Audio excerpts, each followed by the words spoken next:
You're listening to Me and Paranormal You with your host, Ryan Singer. It's more fun to believe. Third year bonus.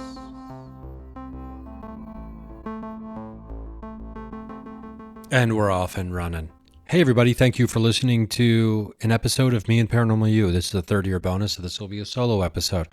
Quick shout out to the patrons over at patreon.com/Ryan Singer.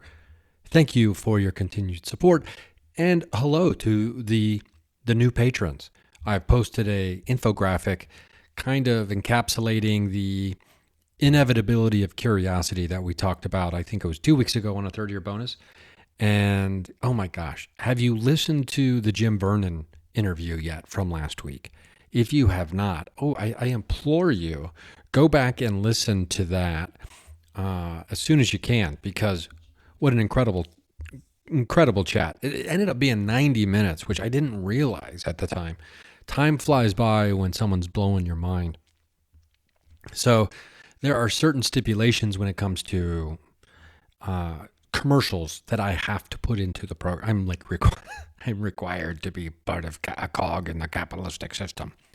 So with my account and the agreement and the contract I have with the hosting company, so I'm pretty sure it's like every 30 minutes or something. So I didn't realize. So there was an extra commercial or two in there that snuck in there, like unannounced by me, because I didn't realize I was required to put more than the 2 commercial breaks in. So I'll have to keep that in mind. Next time I'm going to a 90-minute interview, I'll have to keep that in mind. So anyway, I hope you enjoyed that chat. And as a reminder, patrons don't have to listen to any commercials ever, except for me rambling on and selling you this idea of our consensus reality that I believe that we're living inside. Now, wow. Big shout out to the Haunted America Conference. I was getting ready to go into like hype mode, blood type hype, and I'm just not going to do that because it's kind of late. So I will say this. The Haunted America Conference in Alton, Illinois, one of the most allegedly haunted cities in the United States of America, did not disappoint. What a great time. Had so much fun meeting people, hanging out, having a good time, so many damn laughs. Also, great to meet friends who I hadn't met in person yet. For example, April Slaughter was there doing a presentation about the Prism, for the Prism device that Joshua Sean has created along with Matthew Jackson, who's been, kind of the guinea pig on the prototypes over the years. And you've heard me over the investigations that we've been doing in Florida and other places. So that was really fun. I jumped up and gave like a testimonial about the Prism device, talked a little bit. Something weird happened. I'm talking about Prism. I'm talking about how cool it is. Guys, and it's a packed house in there. It's really cool. And we were super excited and a little bit nervous for the world to see Prism because we know, how incredible it has been on our investigations in Florida. And I got emotional. I almost started crying talking about Prism. I mean, can you believe it? It's like, when it just washes over you unexpectedly and you're just like, what is happening? Why am I emotional right now? There's nothing to do except address it. So I'm just like, I can't believe I'm getting emotional right now. What is that? What the fuck is happening? Anyway, it was pretty funny. So nonetheless, the Haunted America Conference was a blast. I can't recommend it enough for next summer if you're planning your Paracon schedule in advance. It's got to be there. You got to hit that if you're anywhere close in the Midwest at all. I mean, oh my gosh. Then we got unfortunately the hotel bar is no longer a hotel bar. It's a hotel restaurant. So they shut down at like 10:30. So they finally kick us out at like 11 on Saturday night. And then we're just kind of hanging out in the main room out there, just, laughing our asses off until, God, I don't know, 1:30 in the morning. It was, or whatever time it was. It was a really, really good time. And you know what? Made some connections. Hopefully we'll have some interviews coming soon. Met some really, really fun people and some really great researchers and investigators. Alan McGargle, Ron Meyer, who put together Paranormal Highway, amongst many other things. Ron showed us some photos on his phone that I can't really describe. It's not my stuff. Stuff that hasn't been in anything that they've put out yet, because they put out a bunch of stuff. And holy crap. Did I just say holy crap? I haven't said holy crap since I was in junior high. Holy shit. It was, these photos were bonkers. Bonkers in a good way. So I got to get them on the show. And we're working on that. So that'll happen hopefully pretty soon. And it's going to be great. Troy Taylor puts on one hell of a conference. 27 years. 27 years. Can't wait to go back next year. So who knows? I might even be doing something there next year in an official capacity of comedy or otherwise. Who knows? We don't know. Regardless, I'm going to go and hang out at the merch table with Matt Jackson again for Obscura Vox, ITC, and Paraholics, etc. And who knows? Maybe there'll be another Prism demonstration. I will say this: Prism did not disappoint. Matt set it up. April and Matt in tandem were operating the Prism. She was reading the room and connecting to spirit and, doing readings simultaneously. That Prism was on and being asked questions, and people from the audience that were there. Obviously a lot of paranormal enthusiasts and also fellow researchers and investigators were there. It was really, really cool, and it did not disappoint. And, Prism is, it is even better and more fine-tuned than the last time I used it in May. So to the point now where is this thing headed? Is this thing just literally going to be an open line to the other side, whatever the side is?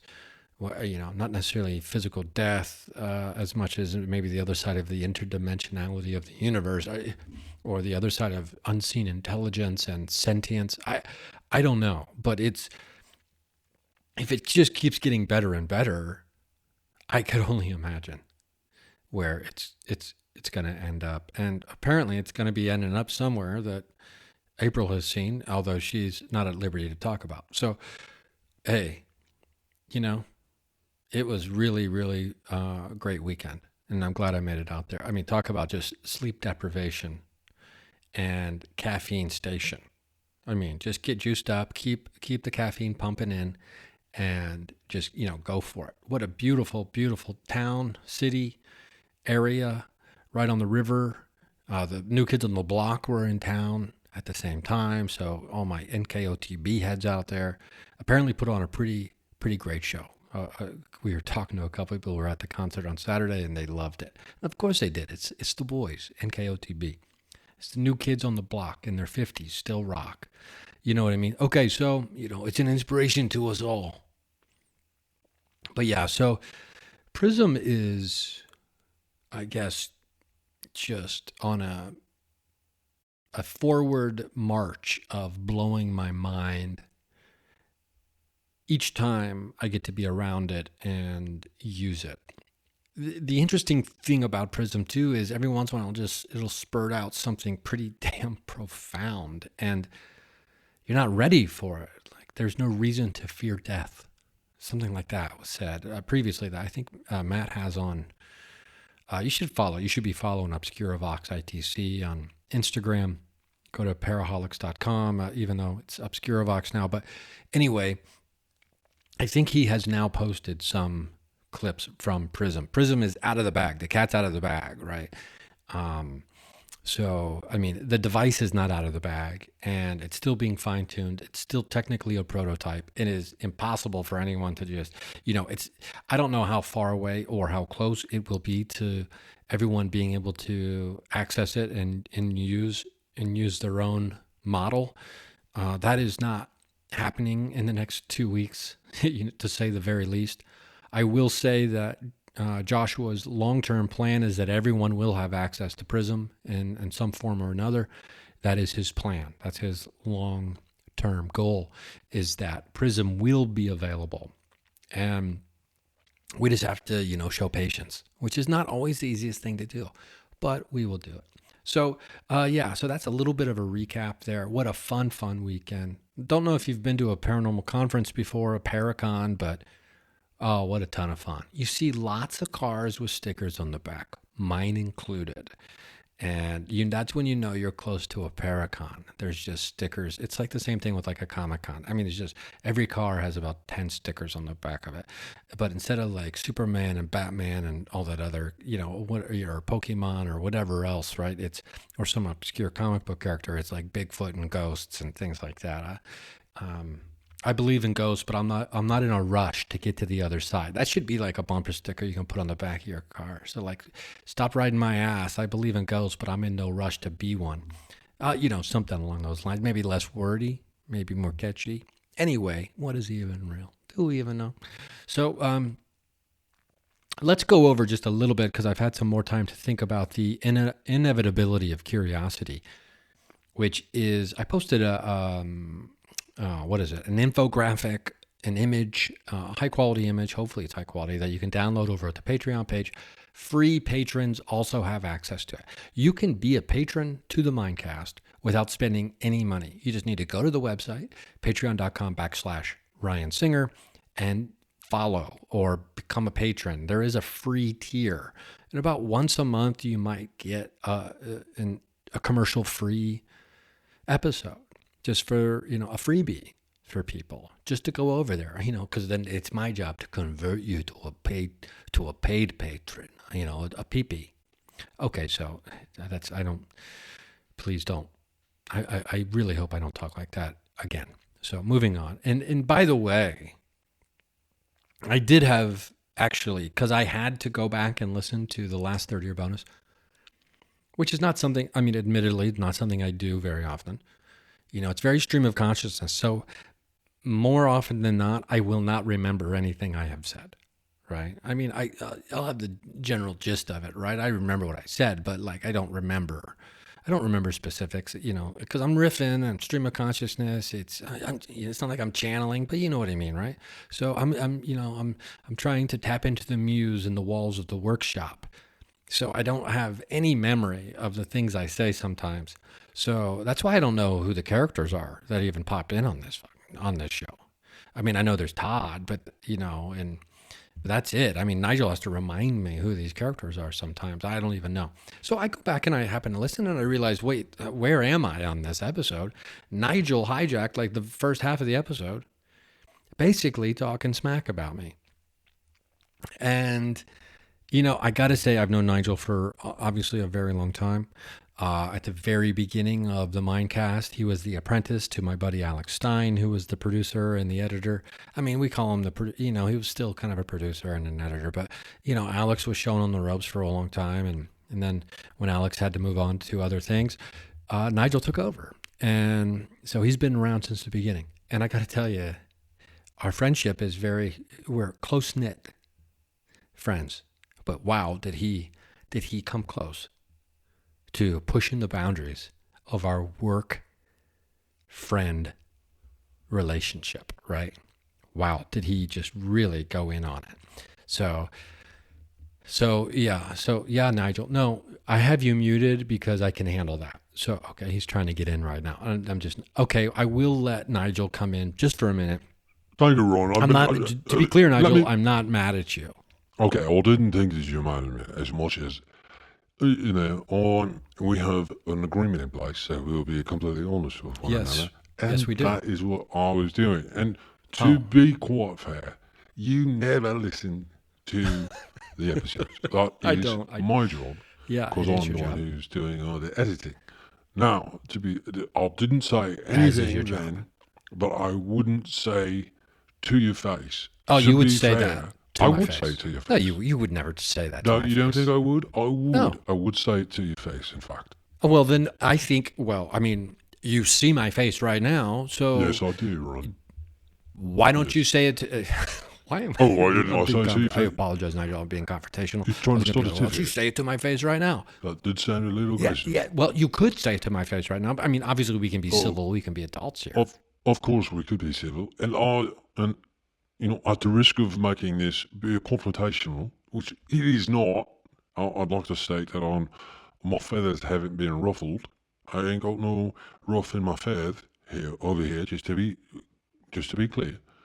I think that you could do a better job of being more concise, staying on topic, and keeping it together, and providing more actual information for the listeners.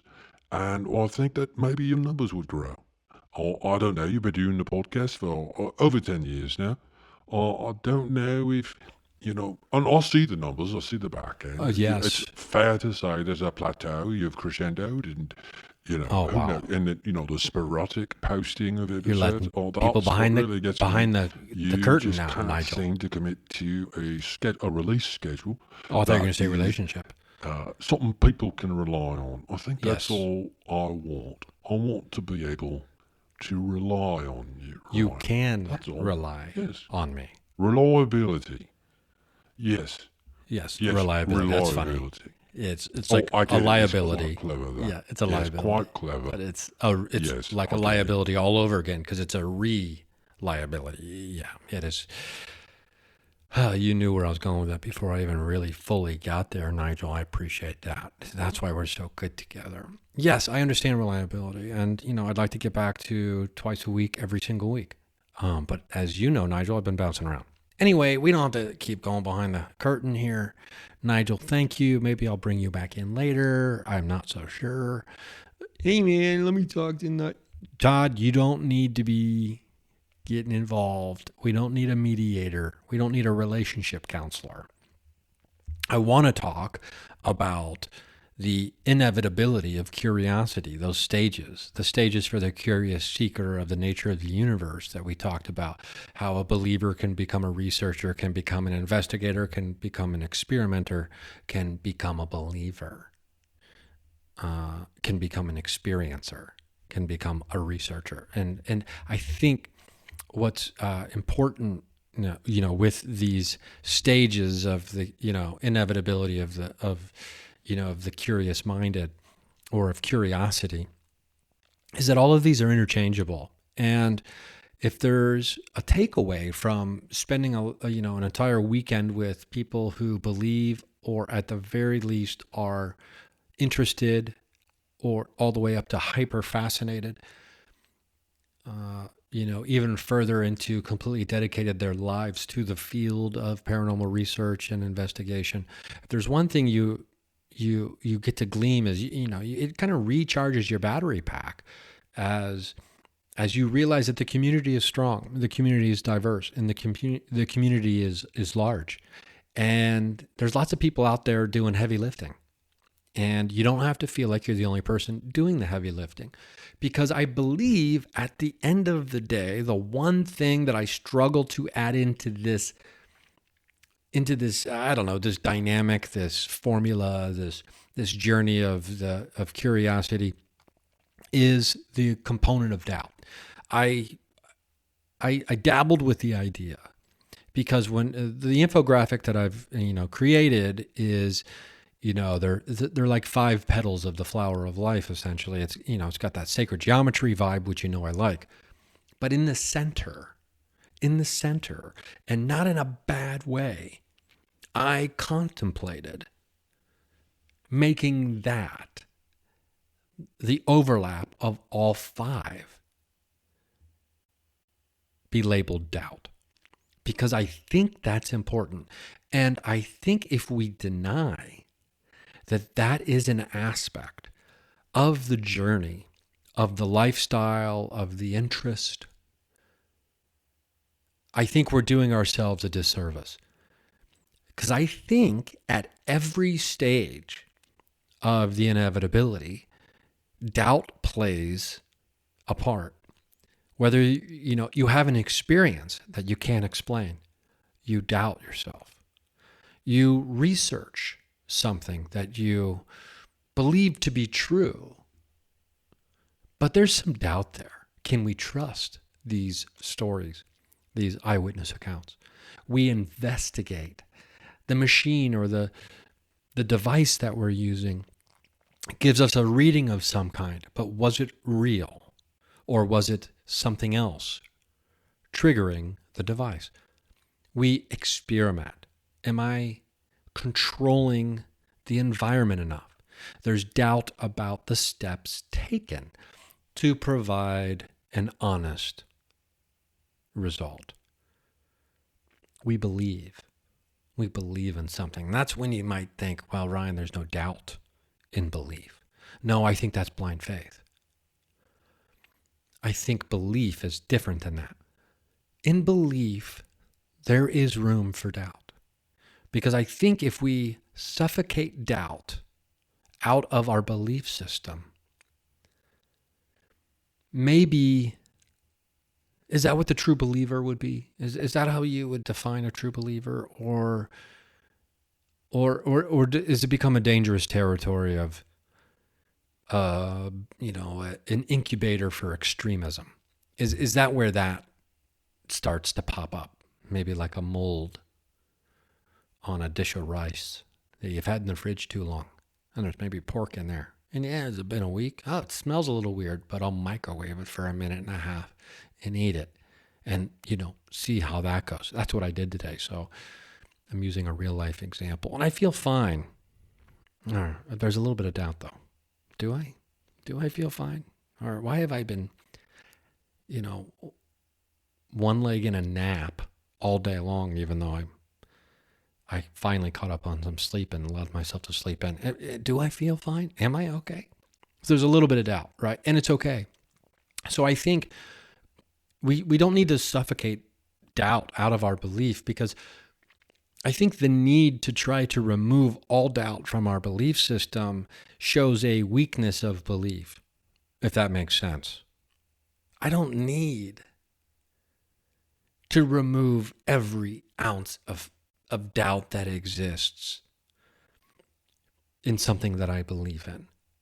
I'd like to remain open-minded, at least to a certain degree, right? There's certain things that I admit my mind, that lid is, I don't even think you could slide a piece of paper between the lid and the brim on some of the things I believe in, because I'm not maybe that open-minded about them. But then there's other things where it's like, okay, I can shoot a basketball into there. It's wide open. But I don't think we need to remove doubt. So I think so I contemplated, I didn't struggle. I was going to be like, I struggled with whether I should, it wasn't really that big of a deal. But I did kind of think of it as an after, when you visually can look at something and you visually place an idea you've had onto a piece of paper or onto, canvas, graphics builders, and, you're playing around with colors, you're creating things. It's fun. It's a creation, right?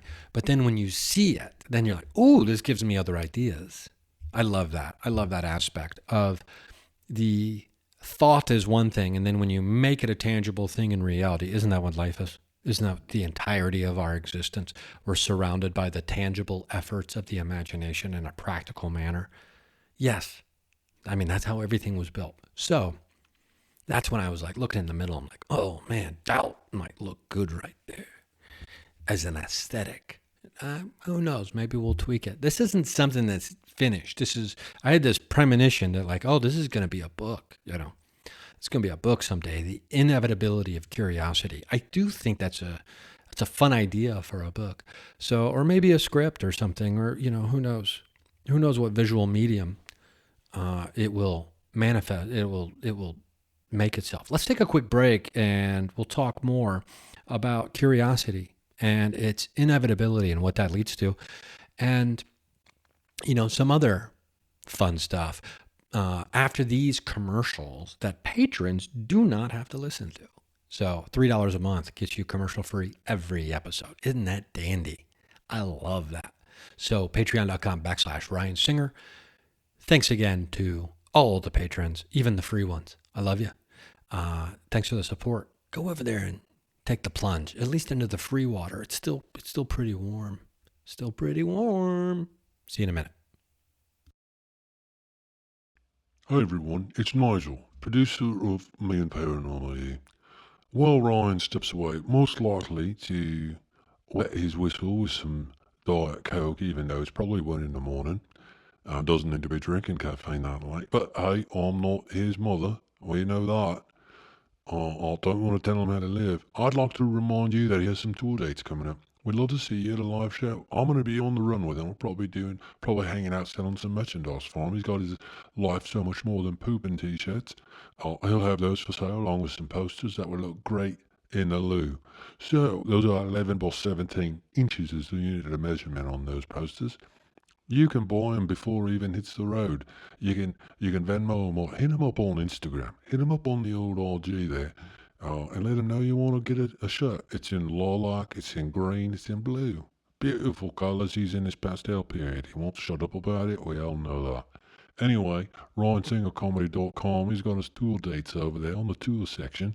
You can go see. He'll be in Illinois, Ohio, North Carolina. He's trying to book some Georgia, some Atlanta area things, and maybe Columbus, Ohio, and other places as well. So go see his particular and unique brand of stand-up comedy. I think you'd enjoy it. I know I do.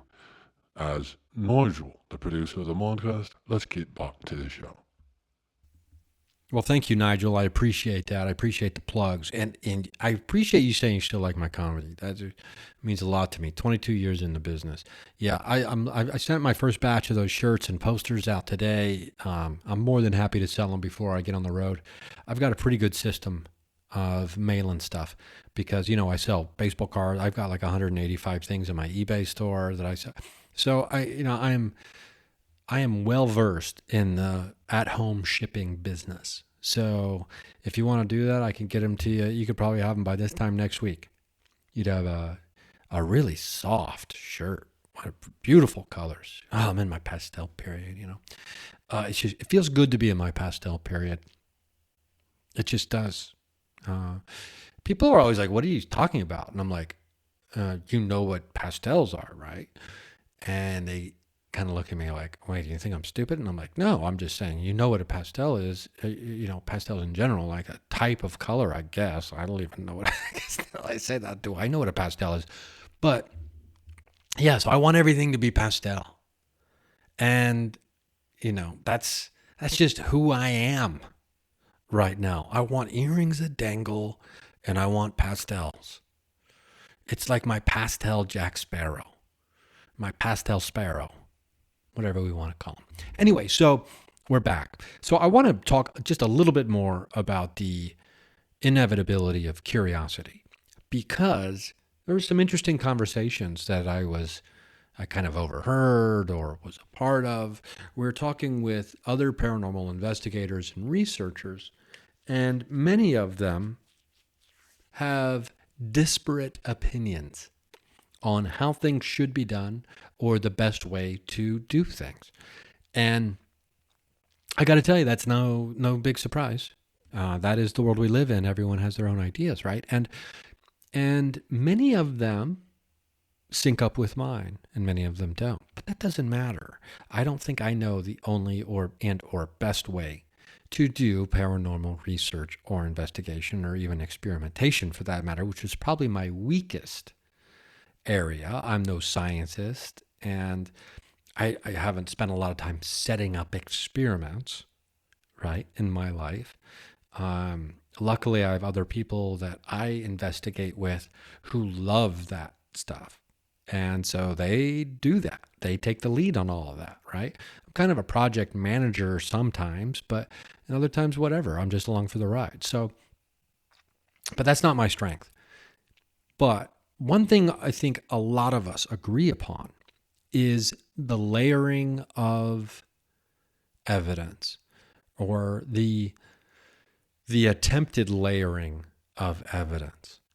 So many of these, whether it's ITC devices that have, easily targeted arguments for the skeptic to try to dismiss results or whatever else, right?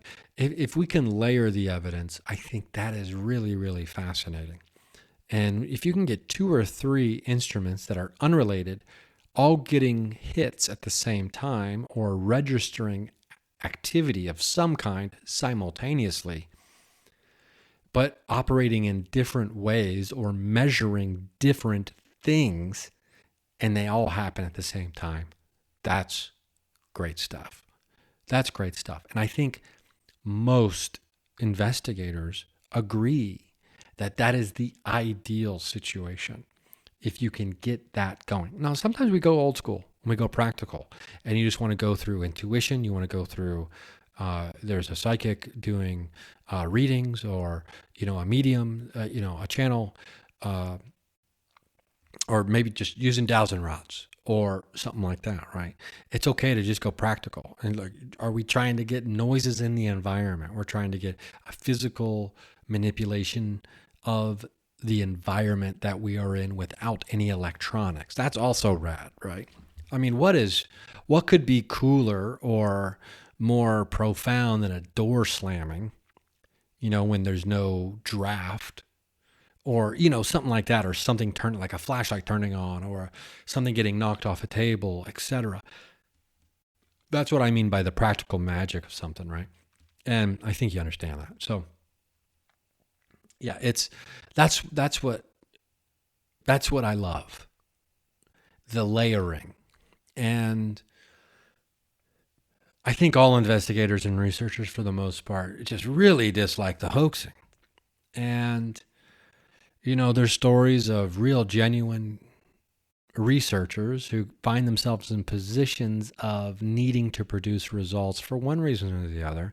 And kind of, it's a sliding scale about what they'll tolerate, I suppose. And hey, I've never walked in their shoes. I'm not going to judge them too harshly.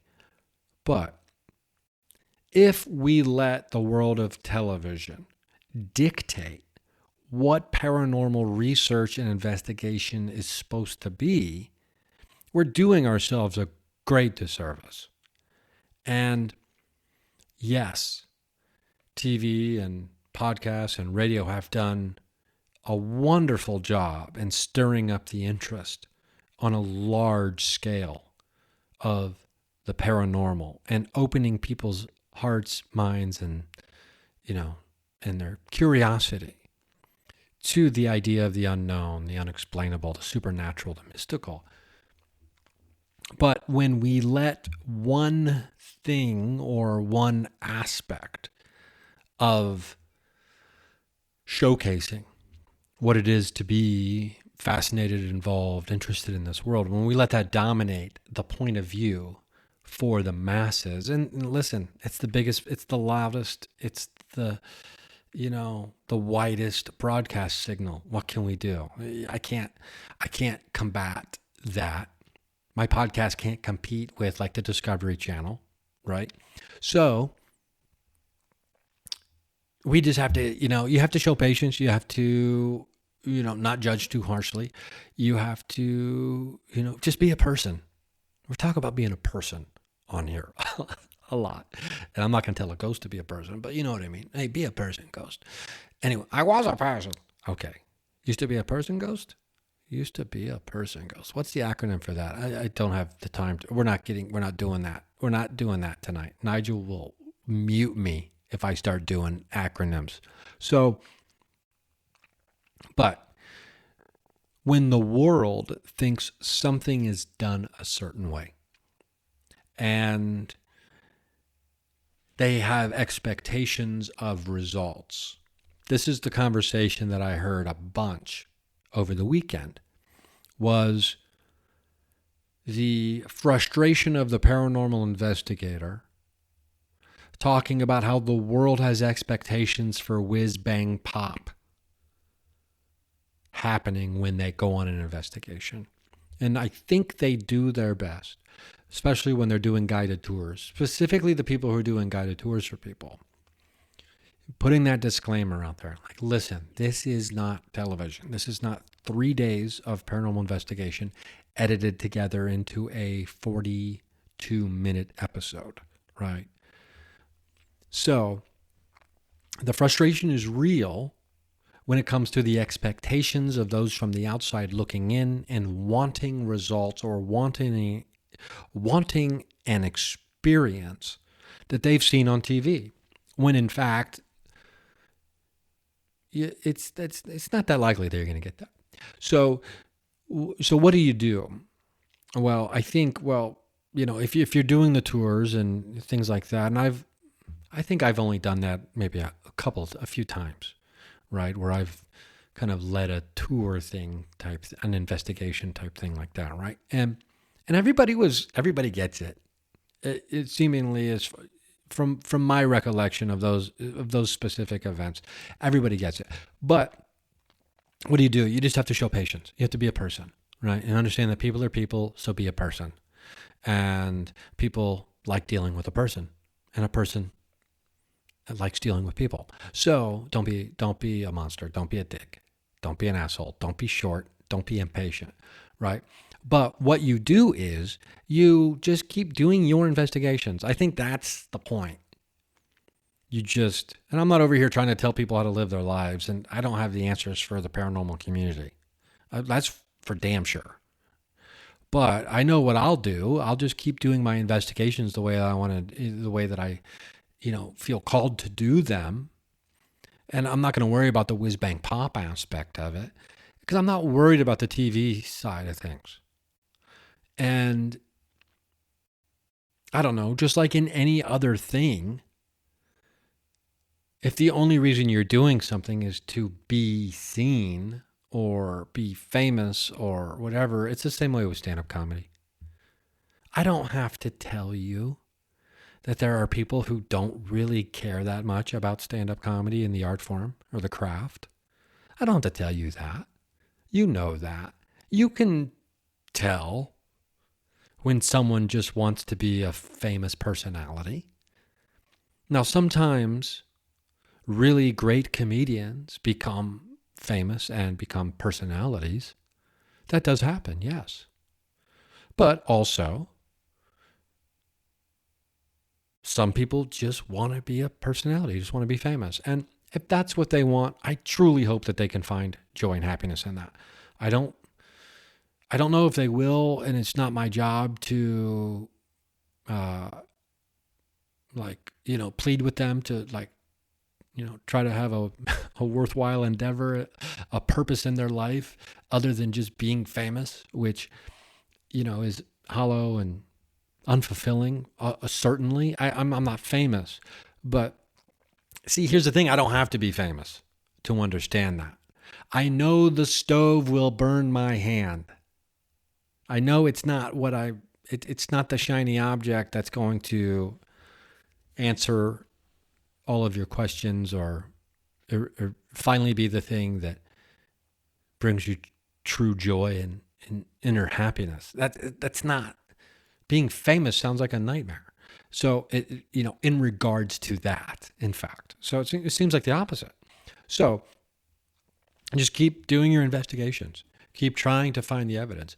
Keep trying to, accumulate it or present it in a way that maybe helps other people have a better understanding of something that they've gone through, even though not everybody has the time, the energy, and especially the money to go buy all the devices, the gadgets, and the things like that to go do paranormal investigations. It's not cheap to rent a location. It's not cheap to have a bunch of cameras and meters and ITC devices, right? It's not cheap to do that. That's why most paranormal investigators have been doing it for a long, long time. They slowly but surely will accumulate things over time. Then they'll sell something that they have already, and they'll use that money to buy something else that they want to start using, right? That is it was like a paranormal ITC ghost box swap meet at the vendor floor on this thing. It was just paranormal investigators buying stuff from other people after their stuff had been bought by other people. So it was like a game of musical chairs for these ghost boxes. It was really funny. It was just like, hey, some guy I think is going to buy this other thing. So if he buys that, then I'm going to come over. Can you hold that for me? Because I want to buy that. If this guy buys this, and then that guy comes over, he's like, hey, I'm going to go buy this thing, but blah, blah, blah, blah, blah, blah, because I'm going to sell this thing. But if he buys that and sells that, then I'll buy this if he sells that. It was really funny. But that's what's going on, because investigators, they want to mix it up. Maybe they've been using the same devices for too long, and so they want to, now they're looking for something new. So that's but it's not cheap, that's for sure. Especially if you want to spend a little money on a higher quality kind of device that's well built, and it's custom built. These things are all custom built. You can't go to a Walmart and buy a bunch of spirit boxes, right? I mean, you can go online, but those are all built by someone. for sure. So obviously, now actually, a couple buddies of mine have started building. I'll tell you about that later when they actually might have something you can buy, but I'll be excited to see what they start putting out. But yeah, so you just kind of do that. I mean, I don't know. We're all looking for answers to our own puzzles. We're looking for the missing piece to our own puzzles when we're out there, right? You'd have no idea. It is interesting. It's really interesting to think about what piece of the paranormal puzzle is this person looking for, right? Why are they out here in this school at 2 a.m. on a Wednesday right now with a flashlight? What did they experience, or what do they think about late at night when they can't sleep that keeps them up, just like that stokes the curiosity fire inside their mind? Why are they driven to be there in this moment? I guarantee it's a different reason than me, because they're personal reasons, they're personal stories, because everything is a story. You hear, I just won't shut up about saying that.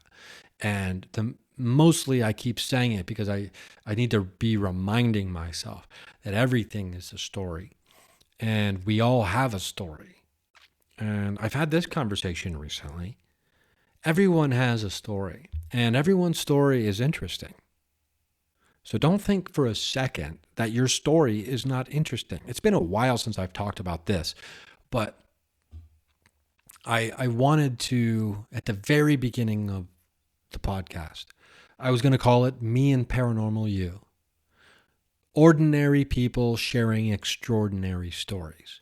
And someone very close to me thought that some people might find that condescending. So I didn't go with that. And then It's More Fun to Believe was born. So, that was in 2013? So it ended up working out, because It's More Fun to Believe is a great tagline, right? So, but ordinary people sharing extraordinary stories. And I honestly believe that I could find any quote unquote ordinary person, which, by the way, is every single person, myself included, and they could tell an extraordinary story. When I was at Alien Con in 2017, I had microphones set up on my booth. And I had quote unquote ordinary people sharing extraordinary stories with me as they walked around the booths and the vendor floor where I was set up. Me and Paranormal You had a table there, and I was interviewing people who were just walking by. And if they wanted to talk about something, I would ask them, well, do you want to do it for my podcast? And some of them would say yes, and many of them didn't have any interest in being recorded. But everybody has a story that's extraordinary. Some people think that they don't have a point of view worth sharing.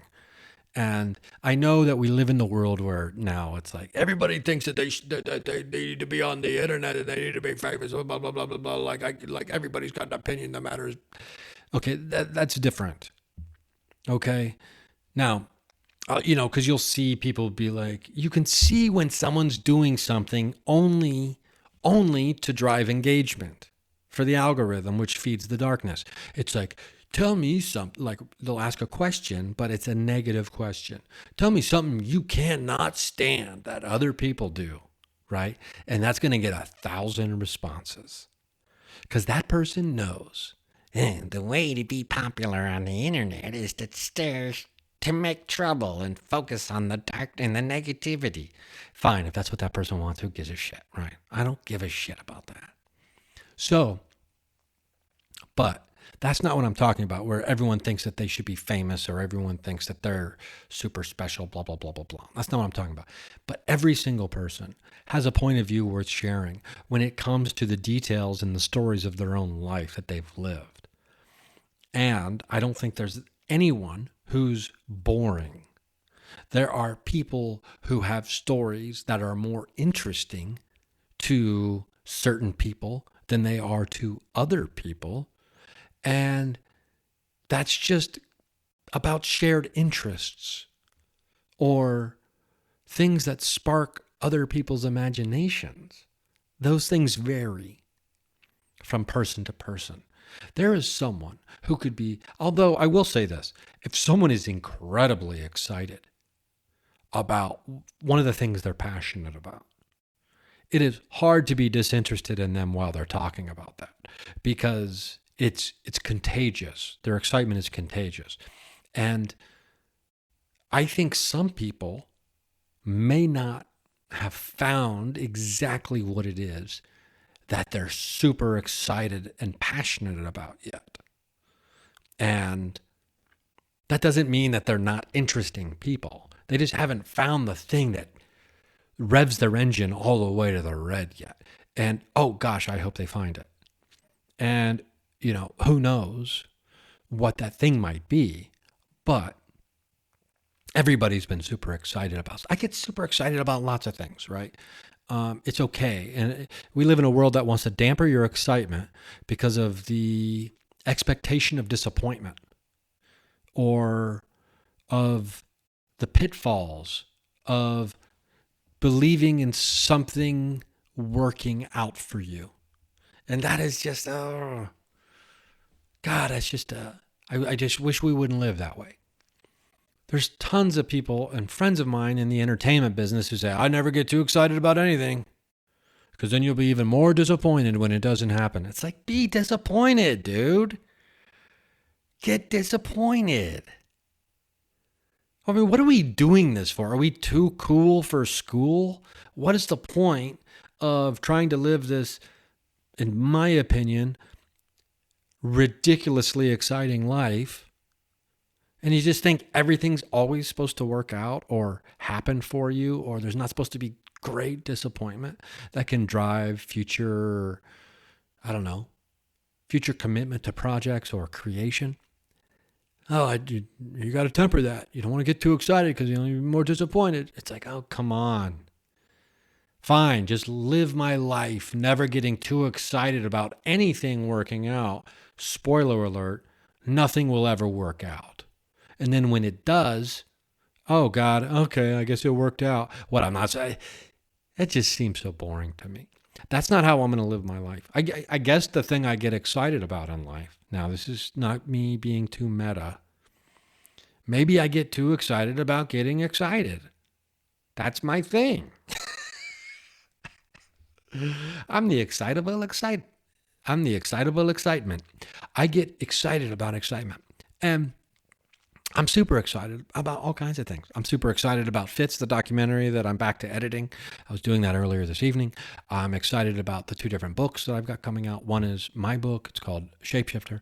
The other one is about Carolyn, my friend. There's a third book. It sounds like it's trying to weasel its way into my mind. The Inevitability of Curiosity, whatever that book's going to be about. Maybe it'll be drawings and writings and things like that. Who knows? But now if I could just figure out a way where I never had to sleep ever again, and I could just do all the things that I get excited about constantly, 24 hours a day, 7 days a week, then I could actually get these projects done before I'm dead in this physical form. But I'll be a real ghostwriter. Maybe that's my calling.